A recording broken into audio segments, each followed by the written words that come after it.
함께 예배하는 우리 집, 믿음으로 세우는 가정, 샬롬, 여러분과 함께 말씀을 나눌 김호성 목사입니다. 오늘 예배를 시작하면서 함께 앉은 가족들의 손을 잡고 축복하는 찬양으로 시작하겠습니다.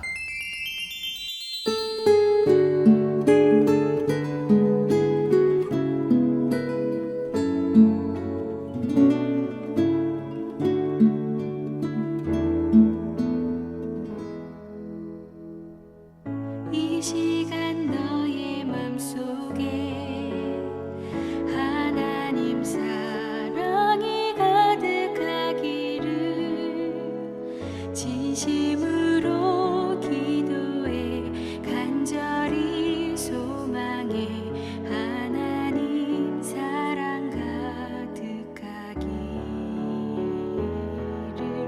하나님은 너를 사랑해. 얼마나 너를 사랑하시는지 너를 위해 저 별을 만들고 세상을 만들고 아들을 보냈네. 오래전부터 널 위해 준비된 하나님의 크신 사랑, 너의 가는 길 주의 사랑 가득하기를 축복해.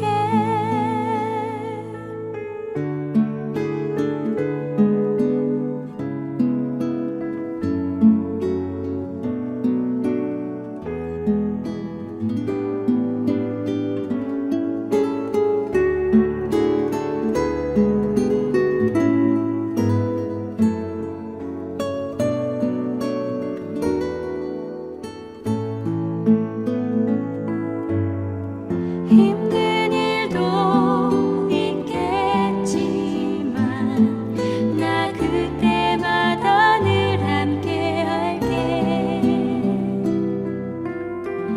하나님 보이신 큰 사랑으로 나 또한 너를 사랑해.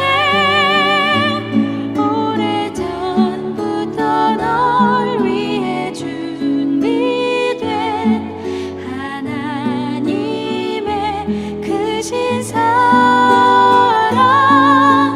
너의 가는 길 주의 사랑 가득하기를 축복해. 하나님은 너를 사랑해. 얼마나 너를 사랑하시는지 너를 위해 저 별을 만들고 세상을 만들고 아들을 보냈네.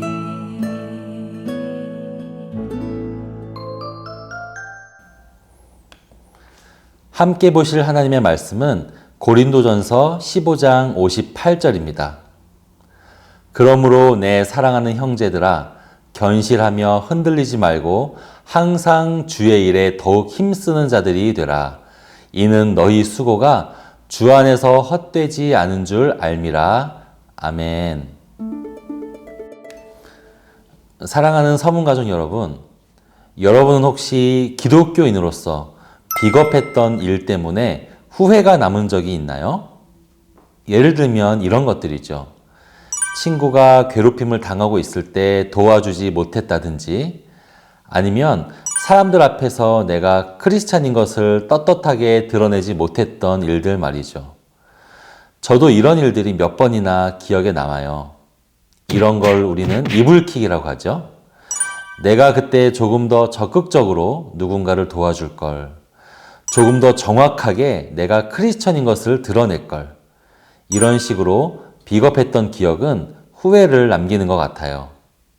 그런데 이 세상은 때때로 우리 마음속에 두려움을 일으켜서 우리가 하나님 앞에서 비겁하도록 만든답니다. 그래서 우리가 하나님이 기뻐하시는 일을 하지 못하도록 만들죠. 결국 나중에는 내가 비겁했다는 사실이 마음속에 남아서 나 스스로 하나님 앞에 떳떳하지 못한 마음을 갖게 하는 것이죠. 오늘 함께 볼 성경 속 인물은 다니엘이에요. 다니엘서 6장에는 다니엘을 두렵게 해서 비겁해지도록 만들려고 하는 일을 볼 수 있어요. 다니엘에게 어떤 일이 일어났는지, 그리고 다니엘이 어떻게 그 상황을 극복했는지 한번 살펴볼까요? 다니엘은 바벨론이라는 나라가 예루살렘을 정복했을 때에 포로로 잡혀왔어요. 그런데 어느새 그 바벨론도 새로운 메데라는 나라에 정복을 당했죠. 그러니까 이제 다니엘은 메데라는 나라 안에 있는 것이고 나이도 많이 먹어서 노인이 되었어요. 그 메데라는 나라의 새로운 왕이 바로 다리오라는 사람이에요. 이 다리오는 워낙에 넓은 제국을 다스려야 했기 때문에 120명의 믿을 만한 사람들을 세웠어요. 그리고 나서 이 120명을 다스릴 특별히 믿을 만한 3명의 총리들을 세웠죠. 그 중에 한 명이 바로 다니엘이었어요.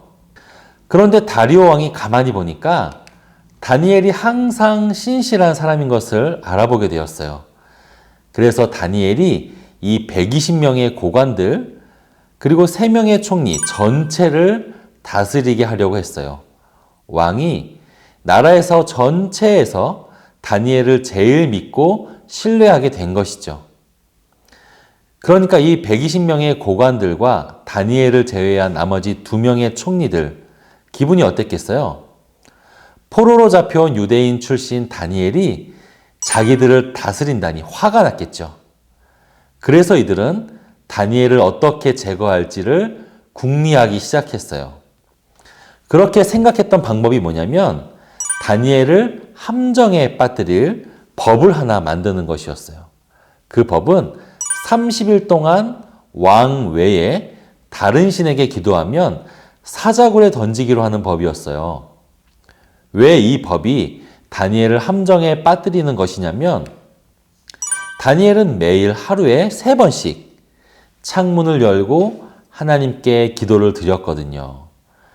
그러니까 다니엘이 하나님께 평소대로 기도하는 순간 다니엘은 바로 사자밥이 되는 것이에요. 이들은 다리오 왕에게 가서 이 법을 정하자고 건의했어요. 다리오 왕은 그 법이 자기가 총애하는 다니엘을 없애려고 노리는 법인 것을 몰랐어요. 그저 새로 왕이 된 다리오를 높여주는 그런 법인 줄로만 알았던 것이죠. 이 법이 시행되고 나서 다니엘은 어떻게 했을까요? 아마도 보통 사람 같았으면 이렇게 했을 것 같아요. 에이, 잠깐 딱 눈 감고 기도를 좀 쉬자. 3년도 아니고 30일인데 지금까지 내가 열심히 했으니까 이번 기회에 방학인 셈 치고 멈추지 뭐. 이렇게 생각할 법하지 않나요? 내가 다른 신을 섬기는 것도 아니고 그저 기도만 30일 멈추면 되는 것이니까요. 아니면 이런 방법도 있었을 거예요. 기도를 한다면 창문을 열어놓고 하지 않고 창문 닫아놓고 방문 잠그고 하면 되잖아요. 다니엘이 사람들에게 기도한다는 증거만 주지 않으면 다니엘은 사자굴에 들어가지 않아도 되는 거예요. 그리고 잠시 후면 자기가 온 나라의 권력자가 될 것이니까 그때 가서 실컷 신앙생활 해도 되는 거 아니겠어요? 그런데 다니엘은 그렇게 비겁한 방법을 택하지 않았어요. 평소랑 하나도 다를 바 없이 창문을 활짝 열어젖히고 보란 듯이 정해진 시간에 기도했어요. 왜 그랬을까요? 제 생각은 이래요. 다니엘이 그 상황에서도 기도를 하는 것을 통해서 자기의 신앙을 고백한 것이라고 생각해요. 하나님만이 이 세상의 주인이시고 나는 다른 어떤 눈치도 보지 않고 하나님만 바라보겠다고 행동으로 외친 것이라고 생각해요. 다니엘은 비겁하게 안전을 택하기보다는 신앙인으로서 당당함을 택한 것이죠. 이후에 어떻게 되었을까요? 다리오 왕은 다니엘이 그 법 때문에 죽게 되었다는 것을 알고 어떻게든 다니엘을 살리고 싶었어요. 하지만 아무리 왕이어도 한 번 정해진 법을 바꿀 수는 없는 것이었죠. 결국 다리오 왕은 다니엘에게 이렇게 외쳐요. 다니엘아, 네가 섬기던 너의 하나님이 너를 구해 주실 것이다. 다리오는 왕이면서도 구해 줄 수 없는 다니엘을 하나님이 구해 주실 수 있다고 말해요. 사랑하는 서문가족 여러분, 우리가 학교나 세상에서 하나님의 사람으로 비겁하지 않고 당당하게 살아가면요, 사람들이 겉으로는 우리를 무시하고 이상하게 생각하는 것처럼 대할 수 있어요. 그러나 우리가 신실하게 계속 하나님을 믿는 모습을 보이면 그 사람들도 속마음으로는 저 사람한테는 하나님이 함께 하시지, 이런 생각을 갖게 되죠. 마치 자기는 하나님을 믿지는 않지만 다니엘에게 그런 말을 했던 다리오 왕과 같아요. 결국 다니엘은 사자굴에 들어갔는데 우리가 잘 알듯이 천사가 사자의 입을 막아줘서 다니엘은 털끝 하나 상하지 않고 걸어 나오게 돼요. 다리오 왕은 기뻐하면서 다니엘을 죽이려고 했던 그 총리와 고관들을 사자굴에 넣어버리죠. 하나님은 다니엘이 비겁하지 않고 하나님을 당당하게 믿었던 그 모습에 기뻐하시고 보답해 주신 것이에요. 사랑하는 서문가족 여러분, 오늘 이야기가 지난주에 보았던 새 친구들이 풀무불에 들어갔던 이야기와 비슷하지 않나요? 지난주의 이야기와 오늘의 이야기는 굉장히 비슷하지만 한 가지 차이가 있어요. 지난주에 새 친구들이 풀무불에 들어갔던 이유는 금신상에 절하지 않아서, 즉 세상이 시키는 것을 하지 않아서였어요. 그런데 오늘 다니엘이 사자굴에 들어갔던 이유는 하나님께 기도를 드려서, 즉 세상이 하지 말라고 하는 것을 했기 때문이죠. 이 세상은요, 하나님을 믿는 우리에게 다양한 방법으로 비겁하도록 유혹해요. 해야 할 것을 하지 말도록 유혹하기도 하고요. 또 반대로 하지 말아야 할 것을 하도록 유혹하기도 해요. 그 유혹의 방법 중에 가장 자주 쓰는 방법은 우리를 두렵게 하는 것이겠죠. 세상은 종종 힘으로 우리를 굴복시키려고 해요. 우리를 겁주는 것이죠. 우리가 하나님을 믿어서 신앙을 지키다 보면 우리가 큰 피해를 입거나 큰 손해를 입을 것처럼 생각하게 만드는 것이죠. 그러나 오늘 성경이 본 것처럼 하나님은 사자굴 안에서도 다니엘을 지켜주셨어요.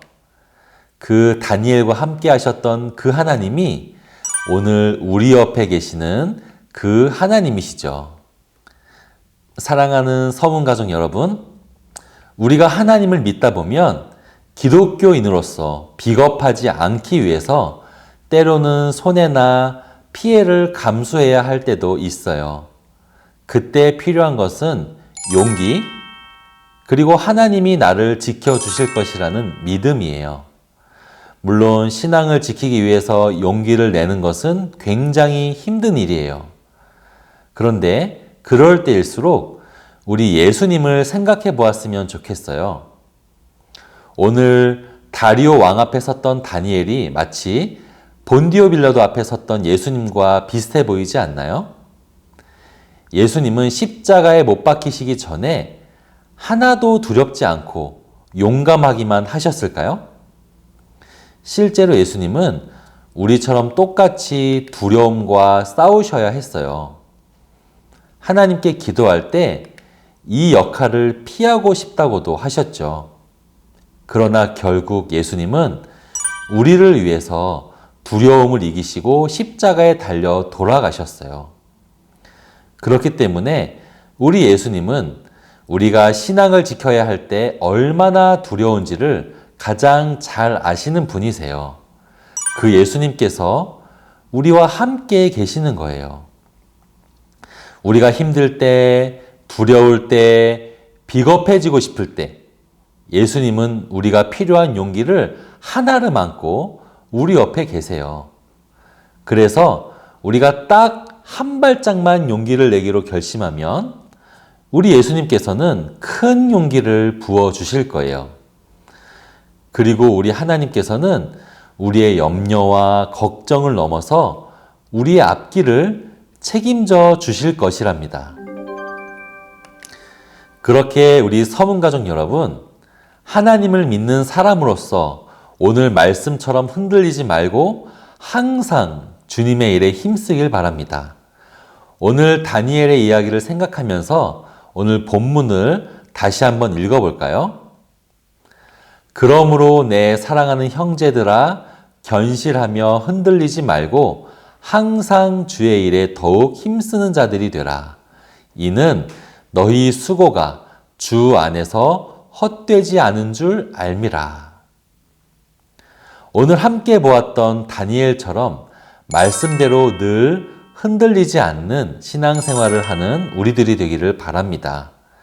때때로 두려움이 찾아올 때마다 십자가 앞에서 큰 용기를 내셨던 우리 예수님을 생각하면서 그분의 용기를 힘입으시는 우리 서문가족 되기를 바랍니다. 아이러브 가정예배 시즌1이 오늘 종료됩니다. 하지만 모든 서문가족들이 각 가정에서 하나님을 예배할 수 있도록 여러분들을 돕고 또 계속 응원하겠습니다. 9월에 다시 시작되는 시즌2는 가족 간에 더 은혜롭고 더 깊은 나눔이 이루어질 수 있도록 최선을 다해 준비하겠습니다. 여러분들도 함께 기도해 주십시오. 자, 그럼 나눔 질문을 가지고 가족들이 받은 은혜를 함께 나누도록 하겠습니다. 나눔 질문입니다. 첫 번째, 혹시 신앙생활 하면서 용기가 없어서 후회가 남는 결정을 했던 적이 있나요? 두 번째, 우리가 흔들리지 않고 하나님을 기쁘게 해드릴 수 있는 일은 어떤 것들이 있을까요?